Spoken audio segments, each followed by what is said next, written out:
Welcome back. और यहाँ मज़े मज़े की गुफ्तगू हमारी चल रही है। आज का दिन फिर अगेन खूबसूरत है। हम नई नई चीज़ें सीख रहे हैं।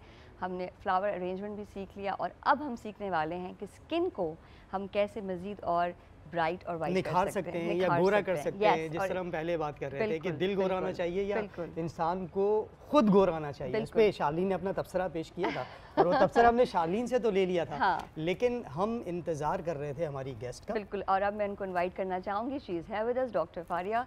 Thank you so much for joining us doctor. कैसी हैं आप? How are you? I am good. आप खुद माशाल्लाह इतनी प्यारी लग रही हैं आज। अच्छा, ये सारे डर्मेटोलॉजिस्ट इतने प्यारे होते हैं या आप लोग भी कुछ करते हैं? Maybe we maintain ourselves, हम अपने आप को मेंटेन ज़्यादा रखते हैं। हमें भी बताएं, हम भी मेंटेन करेंगे अपने आप को उसी तरह से।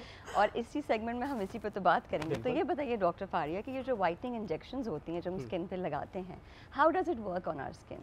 वाइटनिंग इंजेक्शंस जो होता है ना वो बहुत बड़ी अम्ब्रेला टर्म है। उसके अंडर हमारे पास दो किस्म के इंजेक्शंस आते हैं। एक वो जो हम जिल्द के अंदर लगाते हैं डायरेक्टली, जो कि टारगेटेड एरियाज पे लगते हैं। फॉर एग्जांपल अगर आपको स्किन टैनिंग हुई भी है या आपके चेहरे पे झाइयाँ हैं तो हम उसको मीजोथेरेपी के जरिए स्किन को लाइट कर सकते हैं एक टारगेटेड पार्ट को। फिर आती हैं वो ड्रिप्स जो कि लोग आजकल आईवी के जरिए यानी कि नस पे लगवा रहे हैं। अच्छा, वो जो ड्रिप्स होती हैं उसमें वो बेसिकली कॉकटेल है। कॉकटेल किस चीज़ का है? नुकसानदेह नहीं है? नहीं, आईवी नुकसानदेह नहीं है। जो आईवी के जरिए आपको लग रहा है वो नुकसानदेह हो सकता है। अब उसमें डिपेंड करता है कि आपके डॉक्टर ने, आपके डर्मेटोलॉजिस्ट ने ब्राइटनिंग ड्रिप्स में क्या क्या ऐड कराया है। फॉर एग्जांपल मेरी क्लिनिक पे एक कॉकटेल बनता है जिसमें सारे मल्टीविटामिन्स जो आप डेफिशिएंट होते हैं, ठीक है।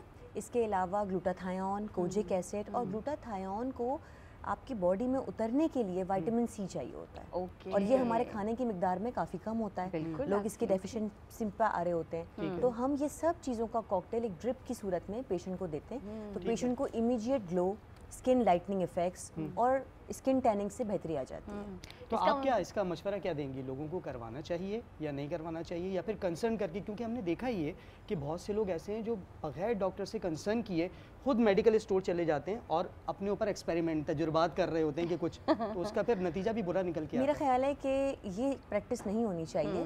क्योंकि ग्लूटाथायोन, मैं ये बता दूं आपके तवज्जुह से कि ग्लूटाथायोन ओरल यानी कि मुंह के जरिए जब आप गोली के जरिए खाते हैं तो उसकी एब्जॉर्प्शन नहीं होती। मतलब कोई फायदा नहीं है। वो आपके मैदे के जरिए बाहर निकल जाता है और वो आपको बॉडी में नहीं उतरता।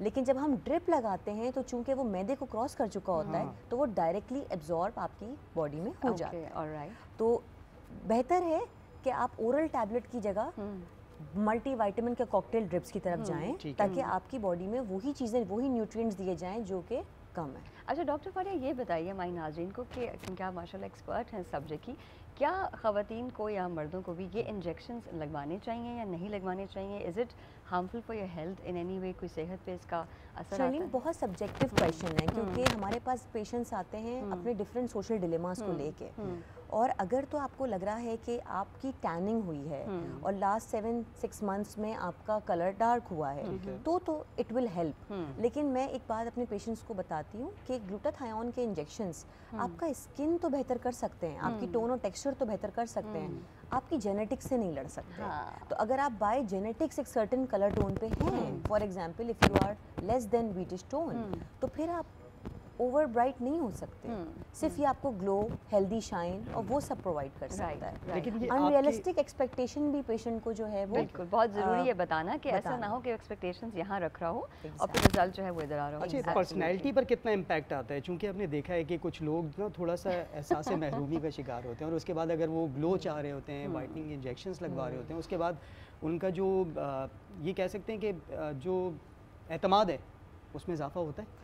आई बिलीव के खुद एतमादी का ताल्लुक डायरेक्टली आपके कॉस्मेटिक अपीयरेंस से तो है। और स्पेशली मेरे पास वो पेशेंट्स आते हैं जो कॉर्पोरेट लेवल पे हैं, जो ऑफिसेस में काम कर रहे हैं and they have to attend the meetings and they have to do the delegations as well. तो डेफिनेटली आप जब खुद बेहतर लगते हैं, आप अच्छे से अच्छा लग रहे होते हैं, तो you feel good. When you feel good तो फिर आप और बेहतर तरीके से परफॉर्म करते हैं। तो ये चीज़ तो है, और ये सिर्फ रंग के हवाले से नहीं है। अच्छा, बड़ा अच्छा एक सवाल आ गया आपके लिए, बहुत अच्छा बीजा सवाल आ रहे हैं। वो कह रहे हैं कि मखसूस वक्त तक रहता है या हमेशा के लिए? बता दें भाई आप। नहीं, हमेशा के लिए तो देखें कोई भी ट्रीटमेंट नहीं रहता, और इवन इसके ट्रीटमेंट को मुकम्मल करने के बाद आपको मेंटेनेंस सेशन कराने पड़ते हैं, जैसा कि 3 महीने में एक ड्रिप। अच्छा, तो इसका मतलब ये हुआ कि साल में आपको 4 मतलब ड्रिप्स इसकी लगवानी सेट पड़ती हैं। फ्रीक्वेंसी है और ये ऐसे ही नहीं है कि एक दफ़ा लगा के हमने छोड़ दिया। इसके रिजल्ट को मेंटेन करना है, तो बहुत ज़रूरी है कि आप सनब्लॉक का इस्तेमाल करें। राइट। और अगर छोड़ देते हैं तो फिर क्या होगा? अगर हम मेंटेनेंस अगर आप छोड़ देंगे तो इवेंचुअली आप वापस उसी टोन पर आएंगे जो आपका ओरिजिनल टोन है। अच्छा, टैनिंग वाला नहीं होगा, लेकिन जो आपका ओरिजिनल जेनेटिक्स में है वो तो वापस आएगा। मतलब हम भी चाहेंगे ना कि उनसे कोई सेशन वगैरह ले लेते हैं कुछ मजीद ग्लो करने के लिए। और ग्लो करना है अली ने, he thinks he needs more glow. हम यूजुअली टारगेटेड थेरेपी करते हैं। फॉर एग्जांपल अगर किसी पेशेंट को फेशियल टैनिंग है, जो कि ज़्यादातर लोगों को चेहरे की ही टैनिंग होती है, तो हम उसको कंबाइन करते हैं केमिकल पील्स के साथ, हाइड्रा फेशियल्स के साथ। हाइड्रा फेशियल, अच्छा, ये बॉडी के और पार्ट्स पे भी लगता है और is it only for the face? How does it work? I mean glutathione के ड्रिप्स तो आपको आईवी लगेगी, बिल्कुल, वो तो लगे, लेकिन हाँ। अगर मीजोथेरेपी की बात की जाए तो वो टारगेटेड होता है। फॉर एग्जांपल किसी का बर्थ मार्क है, किसी का टैटू है, किसी की झाई है, ठीक है, सही है, किसी का कोई पिगमेंटेड पैच आ गया है, तो ये किसी भी जगह पे हम स्किन पे अप्लाई कर सकते हैं। रिजल्ट्स इसके बहुत अच्छे हैं अनटिल एंड अनलेस आप सनब्लॉक का इस्तेमाल करेंगे। मैं किसी मखसूस ब्रांड का नाम नहीं लूंगी, लेकिन अगर आप सनब्लॉक का इस्तेमाल करेंगे तो आपका रिजल्ट मेंटेन रहेगा। यानी कि हर चीज़ में देखिए निज़ाम और डिसिप्लिन बहुत इंपॉर्टेंट है। कंडीशनिंग है इसके अंदर कि आपने ये चीज़ें इस्तेमाल करनी है और बॉडी का पहले अपना एक चेकअप करा लें कि आपकी बॉडी में विटामिन सी और सारे जो आपके जितने भी विटामिन है वो कहाँ स्टैंड कर रहे हैं और उसके बाद आप ट्रीटमेंट के लिए उसको अच्छा एक जो आपने सनब्लॉक की बात की है ना, ये सवालात हमें न्यूज़ में सुनने को मिलते हैं कि वाकई ऐसा होता है कि इसके बाद अगर आप सनब्लॉक नहीं लगाते तो आप जब धूप में निकलते हैं तो आपकी स्किन डैमेज होने का खतरा बढ़ जाता है? बिल्कुल होता है। आपकी जो स्किन है वो सबसे ज़्यादा ख़राब होती है धूप से, जिसमें अल्ट्रावायलेट ए रेस ज़्यादा हैं, और स्पेशली दोपहर 12 बजे से शाम 4 बजे तक का जो टाइम है, इसमें अल्ट्रावायलेट ए रेस सबसे ज़्यादा होती हैं। तो ये आपकी स्किन को डायरेक्टली डैमेज करता है, मेलानोसाइट्स की प्रोडक्शन को बढ़ाता है, इन्फ्लेमेशन और झाइयों को पैदा करता है। इसके सनब्लॉक का जो यूजेज है वो बहुत इंपॉर्टेंट है और स्किन को प्रोटेक्ट करता है ये सारी रेस से। ज़बरदस्त। आज हमने पूरा स्किन केयर रिजीम सीख लिया। उस दिन हमने ड्राई स्किन पे सेशन सीखा था और आज हमने ये सीख लिया। लेकिन अब लर्निंग एवरी डे सीख रहे हैं और कोशिश कर रहे हैं जो यहाँ पर आ रहे हैं ना, हम उनसे मजीद सीखें और हमने कैसे ग्लो करना है इसके लिए भी हम उनसे मालूमात लेंगे, लेकिन आपको डॉक्टर से कंसर्न करना बहुत ज़रूरी है। बिल्कुल जी, बिल्कुल। और इसके साथ ही thank you so much doctor Faria, आपके आने का बहुत शुक्रिया and for sharing the knowledge. You look amazingly beautiful माशाल्लाह। My pleasure.